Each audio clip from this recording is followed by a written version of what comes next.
그렇게 짝사랑을 많이 했어. 고백도 했는데 안 좋아한다고 그래서.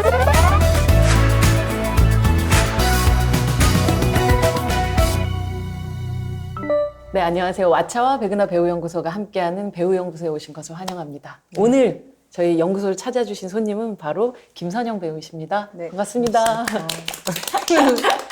안녕하십니까. 저는 연기하는 김선영입니다. 한 분 한 분 자기소개를 조금 들어봤으면 좋겠어요. 저는 30살 최선이고요. 전주에서 왔습니다. 주변에서 김선영 배우님 하면 저를 떠올릴 정도로 김선영 배우님 팬인데요. 작년에 제가 김선영 배우님 생일 선물로 귀걸이를 선물한 적이 있었어요. 근데 그 귀걸이를 동백꽃 필 무렵에서 1화부터 마지막까지 차고 나와 주셔서 정말 감동이었거든요. 찐 성덕이신데요. 네, 그래서 주변에서 성덕이라고 했는데 오늘 이 자리까지 함께하게 돼서 정말 영광스럽습니다. 그 일부러 하고 나오신 거였어요? 그런 헤어와 그런 옷에 딱 하면 너무 언밸런스할 것 같고 재밌는 디자인이어가지고 이걸 해야겠다 했죠. 안녕하세요. 저는 영화나 드라마나 연극 뮤지컬을 사랑하는 25살 공대생 이지호입니다. 저는 이제 20살 된 전지현이라고 하고요. 영화 연출을 지망하고 있고 배우님 연기 항상 보면서 나중에 꼭 같이 작품 하고 싶다라고 생각했었는데 이 자리까지 오게 돼서 정말 영광입니다. 감사합니다. 오늘의 이 네. 시간이 나중에는 나중에 정말 아카데미에서. 증거가 되면서 전지현 감독님께서 아카데미 가실 때 네. 함께 옆에 계시는 네. 그런 배우가 네. 되셨으면 좋겠습니다. 네. 지난 5년 동안 너무 집약적으로 많은 작품들에 출연을 해 오시면서도 제가 그 연기를 매번 볼 때마다 어떻게 저렇게 한순간도 가짜가 아닐까라는 생각을 하면서 봤었던 것 같아요. 연구소 방문하신 또 5번째 배우가 되신 소감이 어떠신지. 너무 영광이죠. 만나 뵙게 된 것도 너무 좋은데 이렇게 또 인터뷰를 같이 하게 된 게 정말 영광입니다. 저희가 로맨스는 별책부로 현장에서 한번 네, 했었죠. 아니 근데 그때 인사를 했지만 네. 원래 저도 알고 있었죠. 알고 있었죠. 눈여겨봤어요. 계속. 서로 눈여겨보고 동백꽃 필 무렵부터 시작해서 사랑의 불시착까지 정말 쉬지 않고 작년 올해 초까지를 그냥 꽉 채우신 것 같아요. 바쁠 것 같잖아요. 네. 근데 한가했어요. 뭐죠 이게? 그러니까 예를 들어서 우리 공효진 씨라든지 강하늘 씨라든지 우리 현빈님, 손예진 이런 분들이야 어마어마하게 바쁘시잖아요. 저 같은 포지션은 재밌다 하고 오늘 촬영이야? 약간 이런 느낌으로 계속 한 거예요. 전화도 잘 안 와요. 문자도 안 오고 바쁠 것 거라고. 같아서 다들. 근데 사실 저는 시간이 많거든요. 운동하러 가는 거 말고는. 그러니까 그냥 한가하게 너무 재밌는 시간들? 약간 동남아 여행 갔다 오는 느낌으로. 북한 여행 갔다 오신. 네, 약간 그 또 구룡포였잖아요. 촬영 장소가 동백꽃은. 그래서 진짜 펜션 잡고 언니들이랑 촬영 전에 계속 맛있는 거 먹고. 거기 또 멤버가 굉장히 좋지 않아요? 다 또 같이 연극 또 친구도 있어요. 거기. 원래 친한 친구도 있고 그래서 아줌마들 개모임처럼 재밌게 했어요. 이렇게 행복한 시간이기도 하지만 동시에 어떻게 보면 많은 사람들한테 비춰지고 그 전보다 또 많은 분들이 알아보고 하는 이 시기에 배우로서의 또 느끼게 되는 어떤 갈증 같은 것들이나 혹은 아니면 고민 같은 것들도 있으시지 않을까 싶거든요. 지금 이 시기에 가장 큰 고민이나 갈증은 무엇인가요? 제가 일단 사이즈가 굉장히 크거든요. 전체적으로. 근데 이게 옷을 통해서 인물을 좀 여러 가지로 표현해 볼 수 있어야 되는 게 있거든요. 그쵸. 근데 사이즈가 없어요. 그러니까 어떤 건 괜찮은데 어떤 역할에서는 좀 다양하게 막 해보고 싶은데 한계가 있어요. 그러려면 어떻게 보면 살을 빼야 되는 거예요. 진짜로. 저 너무 고민이에요 지금. 그래서 열심히 운동을 하고 있는데 그걸로는 안 되는 것 같아요. 그 고민들이 언젠가 좀 풀려서 혹은 아니면 이 고민을 할 필요가 없이 영화나 혹시 좀 드라마나 혹은 이 세계가 넓어져서 네. 그냥 좀 큰 분들이 나오셨으면 좋겠어요. 안 그래도 제가 옷과 관련된 이야기들, 질문들이 조금 있으니 우리 또 이 얘기를 나중에 네네. 또 한번 이어가 보도록 하겠습니다. 어린 아이였었을 때 네. 그 자라나시던 시기에 네. 김선영이라는 아이는 어떤 아이였어요? 아, 좀 되게 잘난 척하고 되게 의리를 중요하게 생각하고 의리. 친구 좋아하고 음. 근데 또 막 내 의견이 맞다고 생각하면 막 그거를 너무 막 고집 부리고 얘기하고 막 이런 걸 어릴 때부터 좋아했던 것 같아요. 제가 아직도 기억나는 게 우리 집 옆에 큰 수수밭이 있는데 6살 때였어요. 수수밭. 네, 6살 때 우리 동네 희정이라는 친구의 손을 잡고 그때 우리 언니랑 싸웠거든요. 우리 언니에 대한 어떤 나의 깊은 어떤 미움을 해가 질 때까지 얘기를 했어요. 수수밭에 앉아서? 아니 돌면서. 수수밭 돌면서? 그러니까 굉장히 뭘 표현을 많이 했었어요. 말을 그렇게 많이 하고 내 마음 속에 있는 것들을 막 이렇게 뭐라 그래야 되지? 살을 붙여서 얘기하는 걸 좋아하고 그랬던 것 같아요. 배우로 되고 싶은 거는 연극을 중학교 3학년 때 처음 했는데 그때 이제 연출을 했는데 그 연출을 하고 아 이게 내가 갈 길이구나 하고 딱 이렇게 정했어요. 중학교 3학년. 연기가 아니라. 원래 연출이 하고 싶었거든요. 그래서 한 번도 꿈이 변한 적이 없는데 이제 뭐 대학교 졸업하고 연출 공부 조금 하고 연기도 뭐 이렇게 했는데 아 연출은 내가 생각했던 그 연출이 아니더라고. 내가 아는 내가 했던 건 어마어마하더라고. 그래서 아 이거는 내가 못하겠다. 그러면서 이제 자연스럽게 연극관에서 이제 연기자로. 근데 사실 배우가 된다는 건 그냥 단순히 내가 하고 싶다라고 될 수 있는 건 아니잖아요. 문화적으로 이렇게 될 수밖에 없는 어떤 상황들 같은 것들이 어떤 사람들한테 생기기도 하고 뭐 어떤 기회들이 오기도 하고 특히나 이제 지방에서 있다 네, 보면 네. 그런 기회라는 걸 얻기가 굉장히 쉽지가 않잖아요. 그냥 마음만 먹고 있었고 아 난 해야지 이러고 있다가 대학교 갈 때 사촌 오빠가 오빠 나 이제 연극을 할 거거든 어떻게 해야 되지? 그러니까 아무 대학교나 가서 연극 동아리 들어가면 돼 그랬어요. 그래서 저는 그냥 진짜 아무 대학교나 들어가서 연극 동아리부터 들어갔어요. 철학 전공을 하시고. 철학은 그 도덕 선생님을 좋아해서 철학과 나왔다고 그러셔서 갔어요. 철학과를 대학을 가야 되면 그과를 가야겠다. 그 선생님이 좀 너무 좋더라고요. 그냥 사람이 좋아서. 아니 그 선생님 이 마인드가 너무 마음에 드는 거야. 그래가지고 철학과 가서 바로 연극 동아리 가서 그때부터 지금까지 쫙 약간 즉흥적이기도 하세요? 즉흥적이죠. 네, 즉흥적이에요. 맞아요. 굉장히 즉흥적인 것 같아요. 즉흥적인데 또 본질적으로 이렇게 막 강력히 원하는 것은 변하지 않는 것 같아요. 연출을 해야겠다라고 생각을 하다가 이제 배우가 되셨던. 그죠. 연출을 원래는 하고 싶었어요. 전지현님께서도 사실 연출을 지금 생각을 하고 계시다고. 네, 연출을 응. 하려고 하고 있는데 고3 때 또 네. 원하는 대학교들 다 떨어져가지고 저 열심히 했는데 그래서 다시 이렇게 재도전을 하려고 하고 있거든요. 근데 그 과정에 있어서 지금 약간 회의감이 좀 많이 들었던 것 같아요. 내가 좋아하는 이 길에 맞는 건가 싶기도 하고 그리고 또 이제 20살이 됐는데 저는 딱 어른이 됐으니까 뭔가 어른이다 하고 뭔가 될 줄 알았는데 그것도 아니고 해서 그래서 배우님의 20살은 또 어땠는지도 궁금해가지고 제 대학교 철학과 들어가가지고 연극 동아리 가가지고 20살 짝사랑했어요. 근데 중요한 건 내가 연극을 하고 싶은데 아, 누군가를 짝사랑하고 있었던 시기였군요. 그렇게 짝사랑을 많이 했어. 왜 그게 짝사랑에 그쳤을까요? 고백을 안 하셨나요? 고백도 했는데 나를 안 좋아한다고 그랬어. 왜 이런 얘기 해도 되나? 아니 뭐 배우님만 괜찮으시다고 해도 뭐 되죠. 괜찮아요. 뭐 네. 그 오빠는 알겠죠. 그러니까 뭐 계속 저는 짝사랑했어요. 그 짝사랑을 많이 하는 거, 그러니까 누군가를 좋아하는 게 어마어마한 생각을 많이 하게 하잖아요. 예, 네, 그 사랑이라는 게 사실은 다 갖고 있는 거니까 전 방위적으로 고민하잖아 인생을. 그쵸. 특히나 이것이 받아들여지지 않았을 때는 그것도 그렇고 또 그 오빠가 다른 애랑 사귈 때도 그렇고 그럼 걔랑 나랑 비교하기 시작하고 그러면서 뭐지? 내가 그럼 저 길로 가야 하나? 그랬다가 또 이제 아니다 이랬다가 막 내 정체성에 대한 혼란도 오고 그렇잖아요. 좀 짝사랑했습니다. 사람을 그렇게 관심이 많아갖고 여자친구 때문에도 굉장히 고민 많이 해요. 제가 도대체 왜? 뭐 이런 것들. 내가 그렇게 했는데 어떻게 저럴 수 있지? 이러면서 이제 내가 그렇게 좋아했는데 이러면서 이상한 집착. 저 눈빛과 저 행동은 내가 좋아하는 만큼은 아닌 것 같은데? 막 모르겠어요. 그 애정결핍인가? 약간 애정결핍도 있는 것 같아요. 사람에 대한 관심이 그러나 결국은 관심이 연기, 그러니까 배우라는 직업을 네. 만나게 되면 네. 굉장히 좋은 자질이 되는 것 같아요. 그쵸. 그런 것 같아요. 저 거의 주변인들한테서 가지고 와요, 캐릭터를.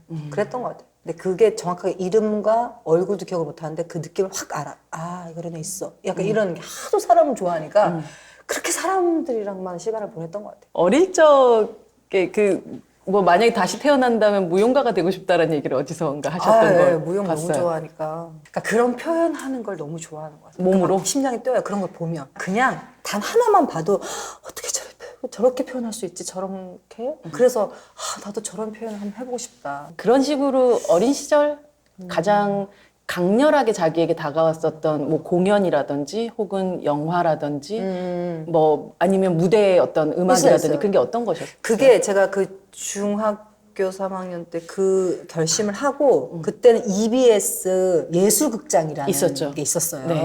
그러면 그 지방에서는 아무것도 없기 때문에 극장도 없기 때문에 그거를 봤는데 밤에 나만의 방이라고 그거를 연극을 혼자 모노 연극이었는데 혼자서 하시는 건데 그거를 제가 중학교 3학년 겨울방학인가 하여튼 딱 보고 와 저걸 해야겠다. 막 너무 충격적이에요. 왜냐면 그게 어떻게 보면 태어나서 처음 본 연극인 것 같아요. 그런 식의 연극은. 실제 연극 무대가 아닌 연극을 녹화한 그 네. 방송을 보면서 네네. 왜냐면 없어요. 제가 사는 동네에는 그런 게 아예 없으니까. 처음 봤어요. 그러니까 어마어마하더라고요. 그때 잊을 수가 없어요. 아주 어린 시절에 그걸 봤었을 때 그 첫 느낌이란 건 거의 스파크가 튀는 정도였을 것 어마어마하죠. 같아요. 가까운 데가 포항이었거든요. 포항에 극장이 있었어요. 그러면 서울에서 초청 공연이 오면 그거를 제가 다는 아니어도 그거를 그나마 보러 갔었던 것 같아요. 네, 그러고는 볼 수 있는 기회가 없죠. 그렇다 해서 제가 어떻게 서울까지 뭐 버스를 타고 갈 수도 없고 그게 다였어요. 그리고 저희는 비디오가 없었거든요. 친구들이 있었는데 우리 집은 없었어요. 그래서 막 그때 되게 유명한 중국 홍콩 영화 네. 있잖아요. 장국영 네. 그런 유덕화. 분들 막 진한 감정이 나오는 그런 사랑 친구 집 가서 한두 번 보고 근데 그 봤던 게 잊을 수가 없어. 어마어마한 거야 나한테 주는 이 그 사랑에 대한 그게 천장지구 뭐 이런 거. 오 그래가지고 막 그 쇼킹이 너무 커가지고 못 보겠더라고. 내가 일상생활이 안 되겠더라고. 그 감정이 막 들어오니까 막 그런 남자를 만나야 될 것 같은데 만날 수가 없잖아 중학교 때. 드라마 보시다가 막 엄청 많이 울고 또 감정이입하고 주인공의 감정이입해서 막 장난 아니죠. 나쁜 사람 욕하고 뭐 이런 계속 울죠. 울고 웃고 화내고 욕하고. 좋은 관객이기도 하네요. 네, 전 진짜 인터뷰 봤었는데 그 어린 시절부터 이제 연출이 아니라 내가 진짜 하고 싶었던 거는 연기 디렉팅이었다라는 걸 봤어요. 근데 지금 연기도 하시고 극단에서 이제 연기 디렉팅도 하시잖아요. 이제 하시는 입장에서 관객을 설득하는 연기란 무엇이라고 생각하시는지 궁금합니다. 연출이 그 연기에 대해서 얘기하는 게 연출인 줄 알았던 거죠. 그래서 연출이 하고 싶었던 거예요. 연출의 또 하나의 역할이기도 네, 하죠. 근데 그거가 다는 아니잖아요. 그쵸. 네. 그랬는데 저는 이제 연기를 보고 그 연기에 대해서 둘이서 막 이렇게 작당하는 거가 너무 재밌는 거야. 그러면서 좀 더 나은 연기가 이 친구한테서 발생했을 때 너무 기쁘고 막 그런 거. 관객을 설득할 수 있는 연기, 진정성 있는 연기인데 재밌어야 되는 것 같아요. 그 재미라는 게 그 흥미롭다. 그 웃긴다 이런 뜻이 아니라 흥미로. 그게 뭐 굉장히 뭐 파괴적이든 아니면 뭐 진짜 그냥 유머러스하든 징글징글 하든. 뭐 그죠? 네. 네, 뭔가 흥미로운 거가 있어야지 되는 것 같아. 왜냐면 넘쳐나는데 이제 연기가 너무 많지 않아요? 그러면 뭐 좋은 연기는 뭐해? 안 보게 하는데 그만 보는데 그러면 그럼 어떻게? 그러면 너무 속상하죠. 어쨌든 연출을 생각을 하다가 결국은 내가 생각했던 연출이 이런 연출이 또 아니구나 라고 생각을 해서 결국 또 배우의 길을 가게 되셨단 말이에요. 네. 일단은 연출은 그거가 아니라는 걸 깨닫는 순간 바로 접으셨어요? 요거는 안 되겠다 했는데 연기를 할 기회가 있어서 몇 번을 했는데 그 끝나고 났을 때 희열이 이렇게 남아 있더라고요. 연기를 할 때 가장 큰 즐거움이 무엇이셨어요? 지금까지? 어떤 마음에서 이걸 계속할 수밖에 없구나, 이건 너무 재밌구나 이런 생각이 드세요? 제가 보통 연기를 연극대에서부터 했을 때는 사실 그게 재밌다라기보다는 해내야지, 이 인물을 해내야지 이러다 보니까 마음에 안 들잖아요, 결과물이. 본인은 사실 늘. 그래서 더 막 이런 게 강했고 재미라기보다는 사실 재미는 요 최근에 드라마에서 사실 응답하라라는 드라마를 하고 제가 좀 뭐 슬프고 우는 느낌이었다면 즐거운 막 이렇게 고통받고 막 이러는 것보다는 그런 걸 하면서 너무 재밌더라고요. 일단은 스트레스가 없으니까. 연극할 때는 좀 고통받는 역할들을 더 많이 많이 하셨죠. 했죠. 2시간 안에 고난이 꼭 오잖아요. 그렇죠. 그거 기본 아니에요. 그러면 1시간 30분 재밌는 거 해도 10분짜리 고난을 하기 위해서 그 10분이 되냐 안 되냐에 막 우리가 흔들리고 막 그러는 거니까. 이거 힘들면서 하는 스타일이에요, 연기를. 제가 막 이러면서 막 스스로 자학하고 막.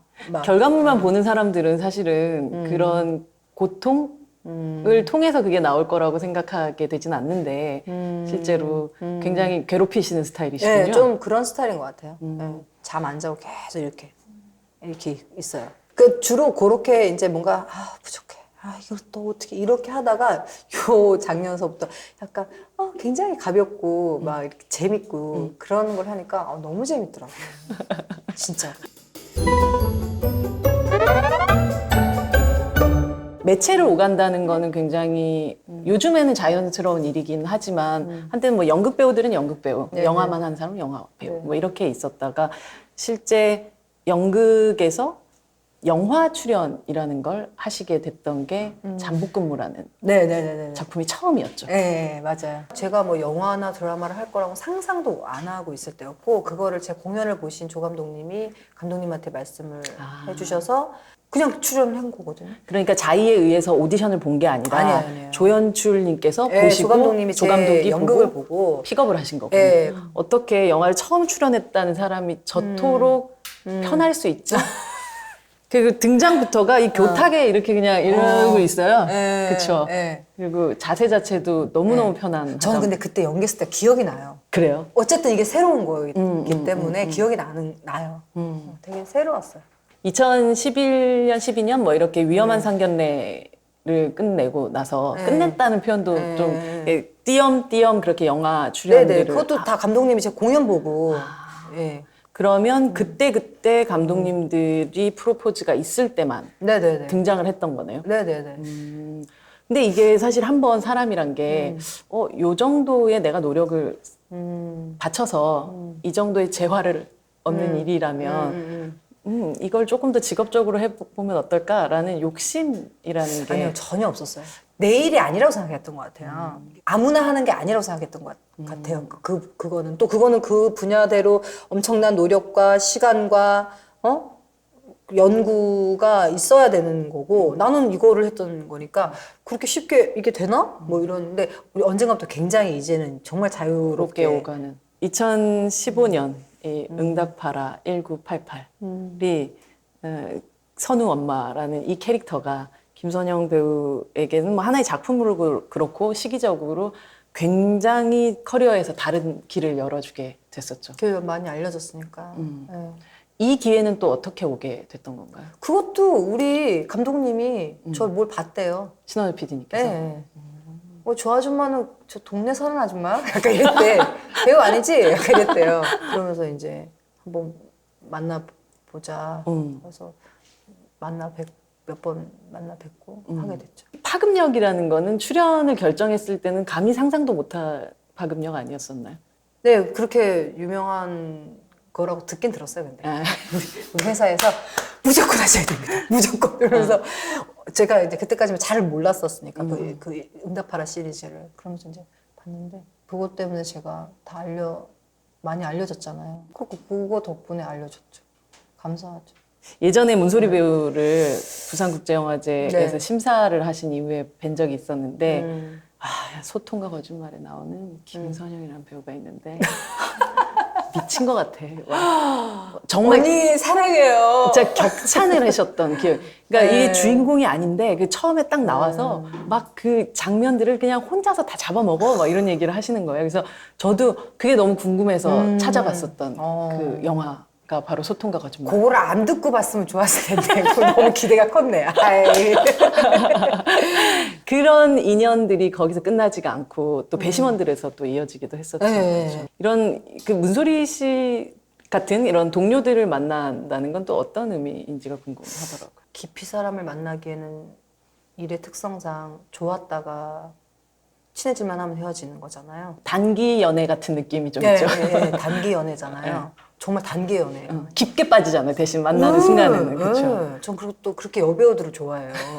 문소리 배우님은 그때 그 인연으로 만날 일이 생기고 그러면서 그래도 같이 작업을 안 했는데 이렇게 연을 맺을 수가 있었어요.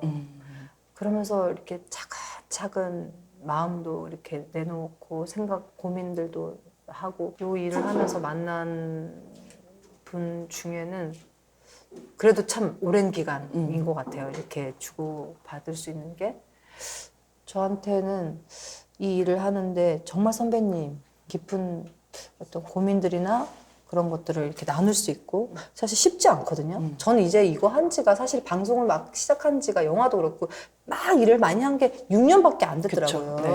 그러니까 긴 시간이 아니잖아요. 그쵸. 그런데도 조금 나눌 수 있는 사람이 생겼다는 거는 진짜 고마운 분이세요. 연기를 하는 배우라는 직업, 그러니까 연기를 하는 거 외에 대중의 관심과 그런 것들을 받잖아요. 그래서 그런 것들에 대해서는 어떻게 생각하시는지. 어떤 사람들이 나한테 기대하고 있는 어떤 이미지들이 있으면 거기에 부합해 주려고 좀 노력하는 부분들 같은 것들이 아니, 생기게 아니요. 되죠. 그런 건 없어요. 그런 건 없어요. 그런 건 없는 것 같고 그것보다는 그냥 불편할 때는 있어요. 가족들이랑 같이 뭐 할 때라든지 뭐 너무 사람들이 많은데 계속 사진을 찍어야 되는 애기 데리고 이제 놀이동산 갔을 때라든지 그럼 뭐 얘랑 놀아야 되는데 계속 찍어야 될 때도 이런 조금 불편할 수도 있는데 전 감사하게 생각해요. 아직은 그게 막 수위를 넘어가는 분들이 계시잖아요. 그 유명세가 그런 네. 분들은 힘들 것 같아요. 그런 분들. 그런 날이 오면 어떡하죠? 그런 날이 오면요? 네. 또 감사해야죠. 놀이동산을 그때쯤 되면 안 가도 돼요. 우리 애가 다 커가지고.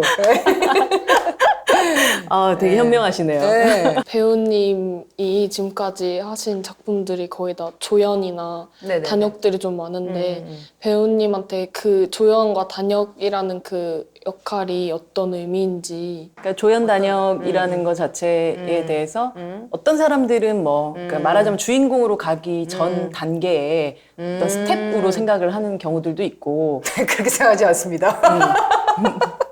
전혀 그런 스텝을 생각하지 않고 그냥 연기는 다 똑같다고 생각해요. 그게 뭐 주인공이든 조연이든 단역이든 연기는 연기니까. 근데 이럴 땐 있죠. 드라마가 1시간짜리 드라마인데 뭐 예를 들어서 너무 짧게 나오면 그럴 땐 있죠. 조금 더 나와도 되지 않나 이런 생각이 들 때는 있죠. 그런 분량에 대해서 약간 어필을 하시는 편이신가요? 아니요. 전혀. 그냥 그런 생각이 들 때도 있는데 금방 그 생각을 안 해요. 카메라가 머무는 시간이 짧다고 해서 그 캐릭터를 이해하지 않고서 연기를 할 수는 없잖아요. 말씀하셨던 것처럼 연기는 다 똑같다는 얘기가 그 뜻인 것 같은데 네네. 결국 한 캐릭터를 맡아서 연기할 때는 그 캐릭터에 대한 카메라가 닿지 않는 순간에서까지의 고민들도 항상 하고 계시는 편이세요? 이 사람이 누구지, 이 사람에 대한, 이 사람 얘는 어떤 사람이지 라는 생각을 하는 거고 액팅 자체를 이렇게 짜는 거는 안 짜요. 어떤 배우들 같은 경우는 뭐 혈액형은 뭐일 것 같고 뭐 아버지가 뭐 저기 뭐였을 것 그런 같고 거? 뭐 이런 것들의 어떤 전사들을 막 만드시는 분들도 계시더라고요. 네, 뭐 혈액형까지 안 하고. 네. 저는 그냥 이 말을 왜 하지? 요거에 항상 생각을 많이 하는 것 같아요. 우리가 그 지난 5년, 6년 동안의 김선영 배우의 아주 이 집약적인 활동에 대해서 이제 왓챠의 데이터를 통해 가지고 조금 분석하는 시간을 갖고 그리고 또 더 구체적인 이야기들 좀 이어가 보도록 하겠습니다. 김선영 배우의 필모그래피를 보면요. TV 시리즈로 보자면 2014년 호텔킹, 응답하라 1988, 란제리 소녀시대, 그녀의 사생활, 18의 순간, 동백꽃필 무렵, 사랑의 불시착. 그 사이에도 뭐 굉장히 많은 많죠. 일들을 네. 하셨지만 많이 아주 했어요. 대표작들만 네. 얘기를 네. 드리는 거고 2005년 잠복 근무를 시작으로 허수아비들의 땅, 뭐 위험한 상견례 그리고 또 하나의 약속 요때 이후에 서부전선 미싱 이 시기는 정말 집약적으로 일을 하시기 시작한 시기인 것 같아요. 그리고 허스토리, 미스백, 말모이, 어쩌다 결혼까지 이어지는 또 화려한 수상 경력을 갖고 계십니다. 근데 이 수상이 대부분 2018년도에 많이 이루어지기도 했어요. 춘사영화제 여우 조연상, 들꽃영화제 조연상, 허스토리로 부일영화상 여우 조연상, 그리고 말모이로 황금촬영상 최우수 여우 조연상. 거의 등장하고 출연했었던 영화들의 조연상을 다 휩쓴. 상을 받으면 어떠세요? 상을 받으면 기쁩니다. 소통과 거짓말 있잖아요. 네. 요거 들꽃 영화상. 저는 정말 생각을 안 하고 이 영화제에 가서 놀려고 간 거예요. 정말로.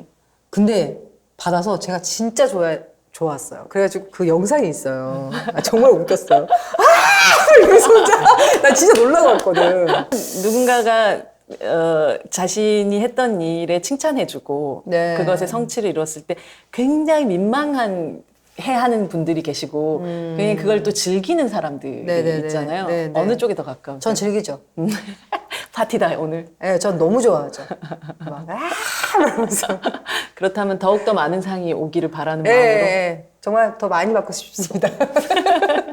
뭐 주조연작 작품 리스트로 봐도 왓챠 안에서도 왓챠에서 서비스 되고 있는 작품이 14편인데요. 지금 실제 한 5, 6년 활동하신 분 치고는 굉장히 많은 그래요. 예, 그런 분량이라고 볼 수가 있고 아마 여기에서 이렇게 잡히지 않은 부분들도 굉장히 네네. 많지 않을까 싶기도 네네네. 해요. 그렇다면 이 출연의 특징 태그라는 게 있는데요.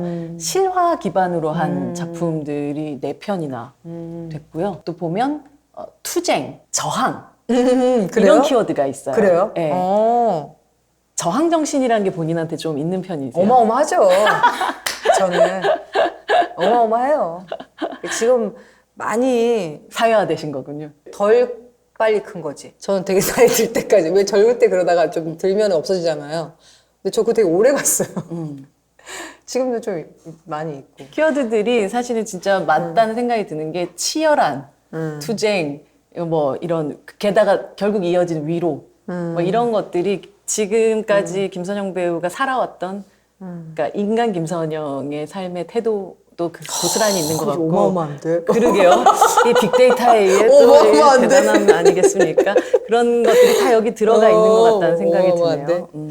관객 코멘트를 조금 읽어볼게요. 이런 거 좀 읽어보시는 편이세요? 네, 어떤 저 많이 평가들? 읽어봐요.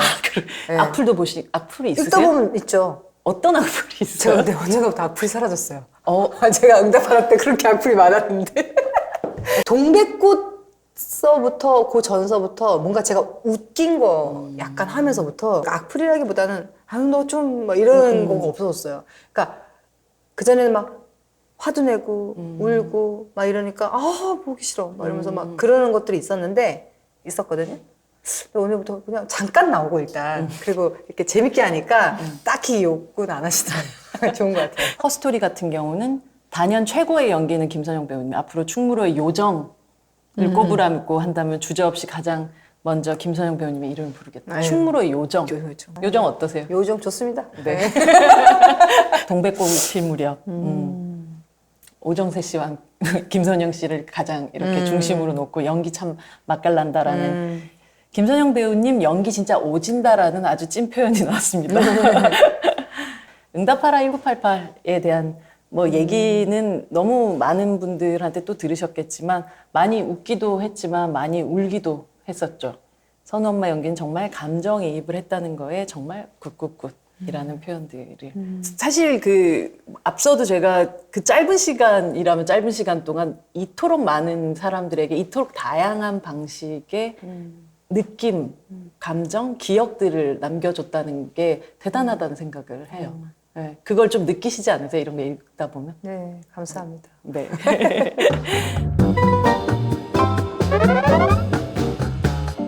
오늘 이렇게 함께 하시는 또 연구원분들이 각각들이 김선영 배우를 처음 인지하게 됐던 순간이 언제인지가 또 궁금하기도 해요. MBC 드라마 페스티벌에서 네네네. 가봉이라는 오. 그 작품을 네. 하신 적이 있는데 네.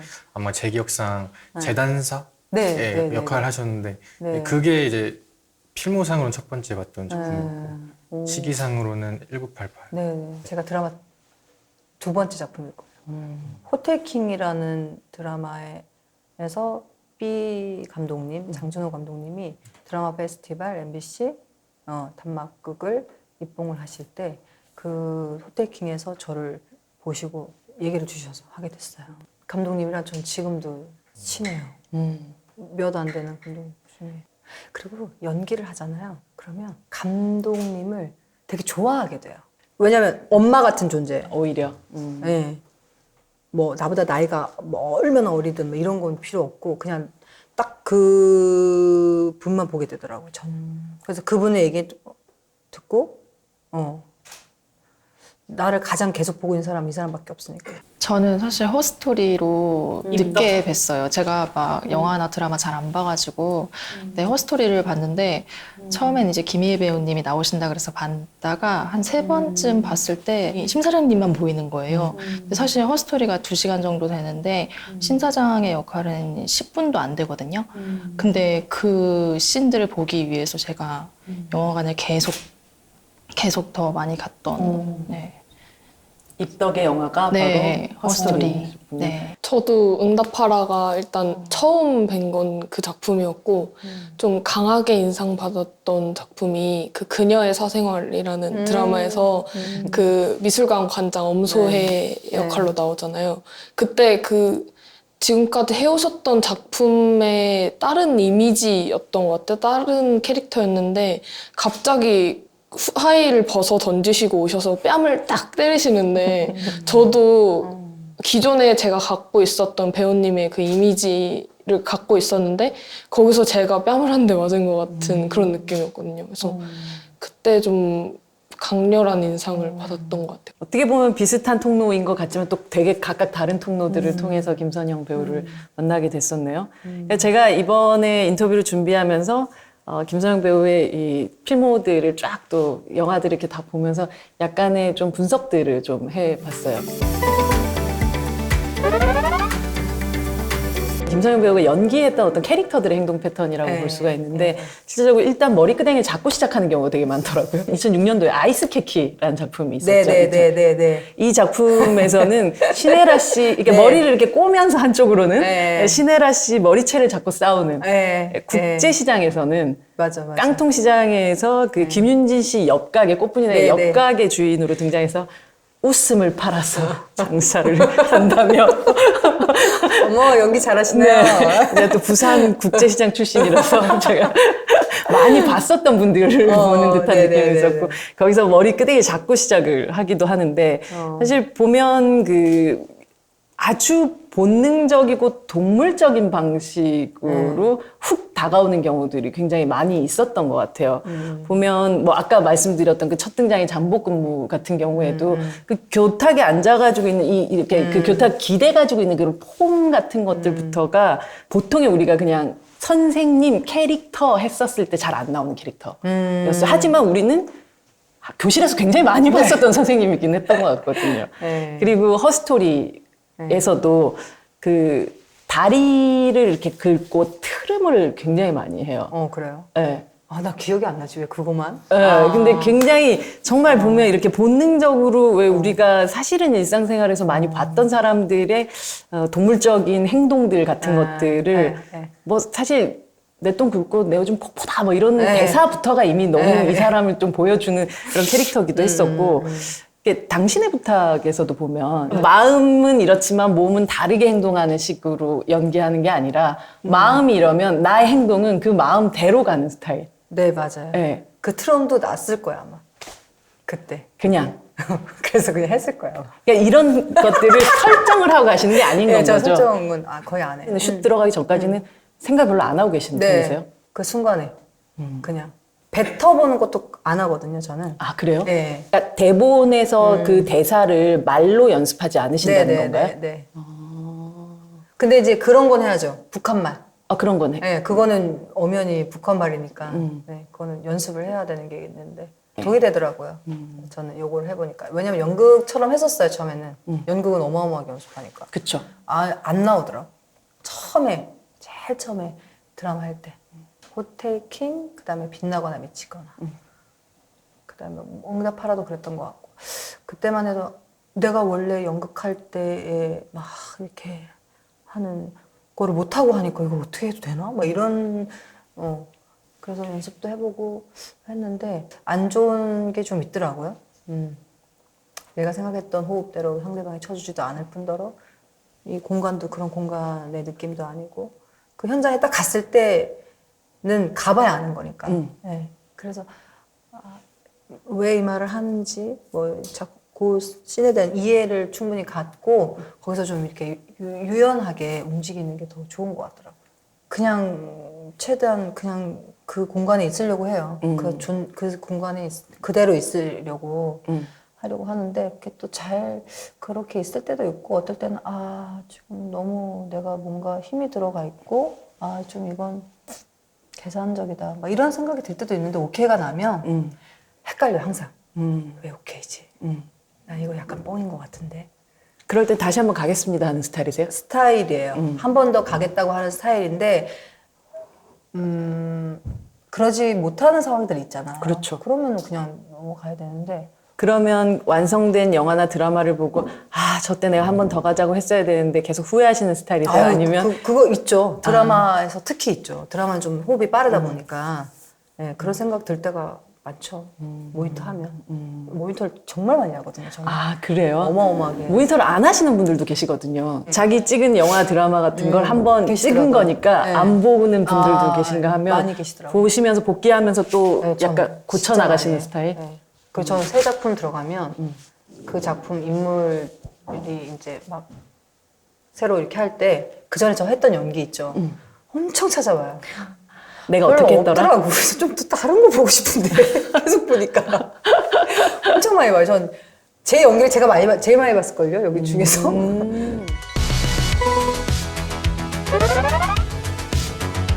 눈썹을 그리는 네. 방식이라든지 이게 문신을 했다가 지워진 눈썹인지 아니면 네. 좀 세게 그리는 눈썹인지 얇게 그리는 눈썹인지 이런 것들도 차이가 나고 여기 이게 매니큐어 뭐 이렇게 금붙이 이런 굉장히 액세서리 자체도 되게 볼드한 액세서리들이 많이 들어가는데 미신 같은 경우를 보자면 이게 단순히 화려하고 야한 사람이다라는 것도 있지만 또 그 안에서 되게 편안함을 추구하는 옷을 또 입기도 하고 그러니까 미스백 같은 경우도 왜 이 모피 코트 이렇게 딱 입고 나서 너무 재밌지 않았어요? 너무 재밌었어요. 그래서 제가 아이디어 낸 거예요. 그렇구나. 네. 그러면서도 또 왜 그 TV를 보면서 화장을 너무 야물딱지게 하고 계시는 거예요. 네. 그러면서 이제 물론 입에서 나오는 저런 것들은 사용시켜야 되라고 말씀하시긴 하지만 그냥 그런 생활감, 현실감이 나 저런 사람 언젠가 본 것 같은 저 메이크업은 도대체 어디서 아이디어들이 나오는 그러니까 거예요? 주변인 거죠. 주변. 주변에 많이 계시잖아요. 노트를 하세요? 아니요, 그 기억이 나는 거죠. 딱 어떤 캐릭터가 오면 그런 분이겠네. 이렇게 그럼 이제 그분 룩이. 네, 이제 이렇게 만들어가는 거죠. 우리가 다 사실 다 본 사람들이잖아. 네. 처음 보는 느낌은 아니니까 늘 보니까 저도 이제 45이니까 살 만큼 살았으니까 많이 봤을 거 아니에요. 네, 그러면 이제 딱 매칭이 되는 거지. 근데 동백꽃 같은 경우에는 머리를 제가 좀 찾아다녔어요. 어떻게 할까.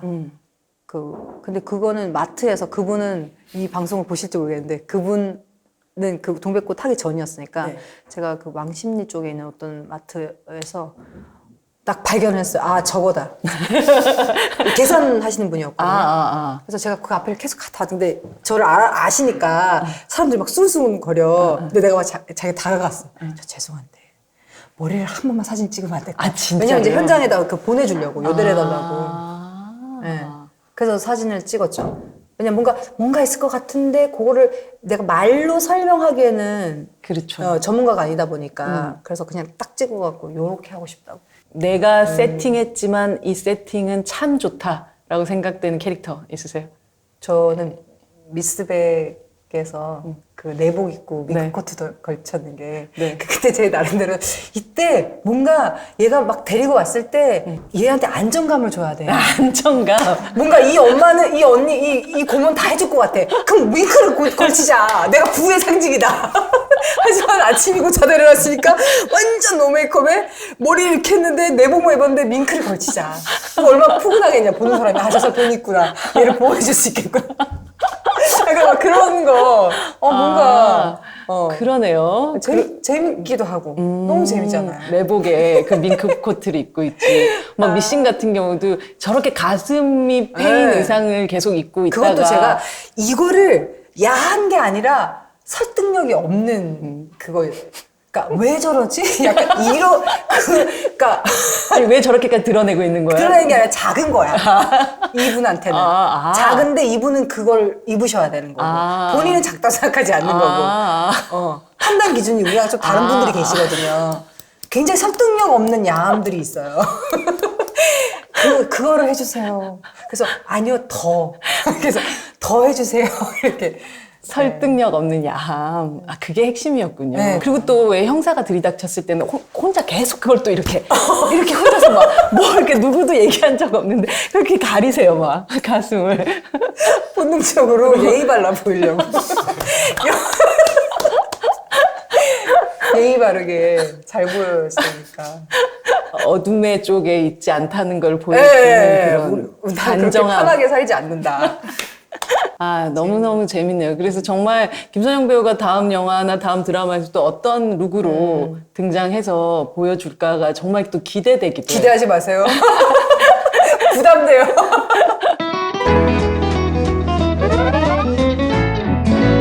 어떻게 보면 그 말의 리듬을 자기가 이미 장악하고 있어서 딱 전달을 하는 순간 사람들이 이렇게 받아들이게 되는 것 같거든요. 근데 항상 보면 김선영 배우 말맛이 좋다는 얘기 많이 들으셨을 것 같아요. 저 역시도 뭐 관객 입장으로는 굉장히 많이 느끼기도 했었고 미스백 얘기를 또 한번 하자면 전 그 대사가 그렇게 좋더라고요. 막 니 추어탕 먹어봤나? 막 미꾸라지 좀 튀기 줄까? 막 이렇게 하는 그 장면 있죠. 그게 이제 애드립이긴 한데. 애드립이셨구나. 네네네. 그게 재밌으려고 한 건 아니고 네네. 내가 얘를 딱 이걸 봤잖아. 나 무슨 말 할 수 있지? 일생활에 묻어있는 나로서 할 수 있는 어떤 말이 있을 것 같은 거예요. 그러게요. 추어탕에서 끝나지 않고 미꾸라지 튀김까지 해주겠다는 왜냐면 그런. 애들은 튀김 좋아하거든. 저는 애드립을 준비해가는 게 아니라 대본을 미리 볼 때 요때 요걸로는 내 마음이 표현이 안 되는데 무슨 말을 하고 싶지? 라고는 생각해요. 네. 그래서 그게 준비한다기보다는 이 말을 해야 될 것 같은데 이 말이 아니라 라고 그거를 이제 미리 얘기를 하죠. 근데 어떨 때는 그거 미처 생각 못 했는데 그 순간 액션 했더니 또 나올 때도 있고. 다양한 작품에서 이게 많은 사투리 연기를 하셨잖아요. 그 고향인 경상도부터 해서 충청도랑 뭐 북한까지 하시고 전라도도 네네네. 하시고 어렵잖아요. 사투리 연기가 다른 연기들에 비해서. 네. 물론 애드립도 이제 사투리 특성상 섞기 어려울 거고. 북한 말은 정말 어려워. 네. 불가. 애드립 불가. 그런 사투리 연기들을 위해서 특별히 어떤 노력들을 하시고 뭐 어떤 레퍼런스가 있는 건지 여쭤보고 싶어요. 그런 레퍼런스들을 찾고 네. 찾죠. 일단은 찾고 듣고 뭐 다큐멘터리 비슷한 거? 뭐 인터뷰 이런 거를 이제 실제 그 분들의 그 음성들이 있는 그런 것들을. 그거 많잖아요. 어마어마하게. 그걸 계속 듣다가 이제 대충 느낌이 왔다 싶으면 이렇게 100%가 아닌데 딱 덮고 그때는 그냥 가서 해요. 그때는 이제 사투리에 대한 생각은 안 해요. 우리 문소리 감독님께서 여배우는 오늘도라는 작품에서 매력이 중요한 것 같아 라는 명대사를 네, 저는 진짜 그렇게 생각해요. 그게 뭐 남자든 여자든 남녀노소를 불문하고 매력이 있어야 되는데. 그럼 나는 보게 만들 수 있어? 이거가 계속 저한테 고민인 것 같아요. 보게 만들어야지. 뭐 잘하는 건 다 잘하는데? 내가 어떻게 하면 더 매력적인 배우가 될 수 있을까? 그러니까 뭔가 관객들에게. 그 연기라는 건 선택지가 있잖아요. 뭐 배고픈 연기가 100가지가 있을 거 아니에요. 그럼 뭐 어떤 선택지를 그건 나의 창조력인 것이고 나의 상상력인 거고, 그죠? 그쵸. 예. 그러니까 그거 싸움이 저한테는 되게 중요한 것 같아요. 예. 겹치는 건 좋은 것 같지 않아요. 그러니까 일을 할 때 좀 놀고 싶다, 좀 버겁다 없었어요. 이런 사람들이 있는가 하면 그냥 일 자체가 삶의 동력인 사람들도 그렇죠. 있거든요. 맞아요. 저가 그랬던 것 같아요. 그게 뭔가 하여튼 연극, 연기, 작품, 그런 그게 전부였던 것 같아요. 만약에 그게 없을 때는 불안해 하시는 편이죠. 그렇죠. 그 연극할 때는 불안하고 또 뭐 많은 생각을 하는 거죠. 어떻게 살아야 되지? 뭐 어떻게 좋은 작품을 할 수 있지? 어떤 연기를 해야 되지? 뭐 그런 거 계속 하여튼 좀 미쳐 있었던 것 같아요. 지금도 사실 조금 미쳐 계시죠? 네. 그렇죠. 지금도 뭐 마찬가지로 또 연기 매체가 달라졌지만 연극을 전 안 하는 게 아니니까 지금도. 네. 그런 면에서는 열심히 계속 생각하는 것 같아요. 그러니까 모든 연기란 게 똑같다라고 얘기를 하시지만 동시에 점점점 나라는 사람이, 나라는 배우가 하고 있는 이 그 역할들이나 이 책임들이 조금씩 더 중요해짐 같은 것들을 느끼세요? 그리고 조금 더 부담스러워지는 순간들도 맞이하셨나요? 제가 며칠 전에 어떤 촬영 때문에 빌라촌에서 새벽 2시였거든요. 그러니까 이제 막 신고 들어오면 큰일 나잖아요. 조용조용 막 이렇게 하는데 거기에 아주머니 저보다 어리신 것 같아요. 다들 그 부대 한 몇 명 분이 애들을 내복바람에 코트 입으시고 새벽 2시에 제가 그날 그 분식차를 이렇게 했었던 날이어서 그게 있었던 거예요. 제가 얼굴이. 네. 그래서 거기에 이제 와 계셨는데 저를 보고 싶으셔서 꽤 오셨었어요. 저는 민원 넣으러 오시는 줄 알았는데 그게 아니었군요. 너무 감사해서 괜찮다고 내가 가가지고 사진이라도 좀 찍어드려야겠다고 해서 갔어요. 어린아이를 키우는 아주머니셨는데 막 우시는 거예요. 펑펑펑. 왜요? 너무 좋아서. 아, 근데 그러면서 계속 내가 왜 우는지 이제 알겠어요. 그래서 막 계속 우시는데 저도 눈물이 날 것 같은 거예요. 제가 이렇게 사인해드리고 이렇게 했는데 가실 때까지 우셨어요. 계속 우셨는데 너무 좋으셔서 나를 봐서 좋아하는 작품을 하고 또 내가 좋은 연기를 하기 위해서 내 스스로 어떻게 보면 나의 만족만을 위해서 계속 고민하다 보면 이렇게 내가 보여지는 그 관객분들을 생각을 안 하는 순간이 있을 수 있거든요. 칭찬해줘서 고마운데 난 이거 아니라고 생각해. 이럴 수 있잖아요. 이 사람들은 내 연기가 너무 좋다고 하지만 나는 이게 마음에 안 들어. 막 이럴 수 있고. 그러니까 뭔가 단절이 될 수 있는데 그때 제가 받았던 그런 책임감이 있어요. 저분들한테 어떤 휴식의 시간이고 어떤 감동의 시간이고 위로의 시간 안에 제가 있는 거죠. 그러니까 최선을 더 다해서 정말 사랑하는 마음과 감사하는 마음으로 해야지 된다라는 생각을 더 강력하게 들었었어요. 저는 엄마들이 이렇게 저를 많이 보시는 것 같아요. 어머니들이. 그분들의 삶 속에서 제가 분명히 어떤 제 드라마가 위치를 하고 있는 것 같은데 그걸 잊으면 안 되는 것 같아요. 약한 존재들을 만났을 때 보이는 그 측은지심이라는 게 이 사람 혹은 이 배우를 움직인 동력이 아닐까라는 생각을 하게 됐어요. 저 그 얘기 들었었어요. 진짜요? 연극할 때. 어떻게 그런 측은지심이 있을 수 있지? 거짓말 아니에요? 나한테 그러는 거야. 의심하는 사람도 있었군요. 그러니까 그게 너무 저는 그래서 되게 새로운 얘기였거든요. 지금 2번째 듣는 것 같아요. 진짜. 근데 저 측은지심이 커요. 병적으로 있어요. 네, 그 모든 것들이 연기에서도 굉장히 드러나는 것 같아요. 저도 사실 그거 생각하고 있었어요. 제 스스로 저에 대한 연기 생각할 때 제가 그런 마음이 있기 때문에 그거가 자꾸 투영이 되나 봐요. 배우님은 20살은 짝사랑이라고 하셨잖아요. 네. 그래서 저도 뭔가 저의 20살은 약간 네. 영화에 대한 짝사랑을 해야 할 시기가 아닌가 전 하면서 사람. 아 어쨌든 저는 좀 여긴 영화로. 전 영화인 것 같아요. 꿋꿋이 그냥 꾸준히 연기 활동을 해오신 거잖아요. 그래서 저도 제 위치에서 그냥 꿋꿋이 제가 하고 싶은 일, 좋아하는 일을 하다 보면 같이 만날 일이 있지 않을까요? 그럼요. 그래서 현장에서 네. 봤으면 너무 좋겠다고 생각해서 네네네. 정말 오늘 연락 너무- 주세요. 아, 오늘 너무 영광이었습니다. 제가 그 왓챠 앱을 통해서 배우님 나온 작품들 이렇게 제가 어떻게 별점을 달아왔나 이렇게 봤는데 확실히 되게 높은 별점을 달아왔더라고요. 제가 그렇게 후한 편은 아닌데. 근데 이제 어깨 피세요. 네네네. 뭘 의도해왔던 건 아니지만 무의식적으로 그랬다는 건 분명 그 배우님께서 작품들에 남기신 어떤 에너지가 굉장히 저의 그런 감상의 결과 잘 맞닿아 있기 때문이라고 생각을 해요. 그런 배우님과 이렇게 작품 항상 이렇게 액정이나 브라운관이나 이렇게 스크린에서 보던 배우님과 항상 이렇게 같이 이야기를 나눌 기회가 있어서 정말 영광입니다. 배우님에 대해서 더 많이 알아가는 시간이어서 좋았고요. 앞으로도 응원하겠습니다. 네. 그래서 배우님이 하시고 싶은 연기 다 하셨으면 좋겠습니다. 선영이 하고 싶은 거 다 해 이런 거 있잖아요. 요즘 네. 그래요? 예, 그런 그 하고 싶은 거 다 하시면서도 계속해서 우리를 만나는 그런 배우가 되셨으면 좋겠습니다. 감사해요. 저 오늘 어떻게 잘했어요? 아 너무 재밌어가지고 지금 시간이 솔직히 이렇게 길게까지 저희가 인터뷰를 한 거 처음이에요. 아, 그래요? 네. 그래서 사심으로 한번 뵙고 싶었거든요. 나도 언젠가 저분이랑 인터뷰를 할 수 있을까? 이런 생각을 한 적이 있어요. 어떤 인터뷰를 보다가. 저도. 네.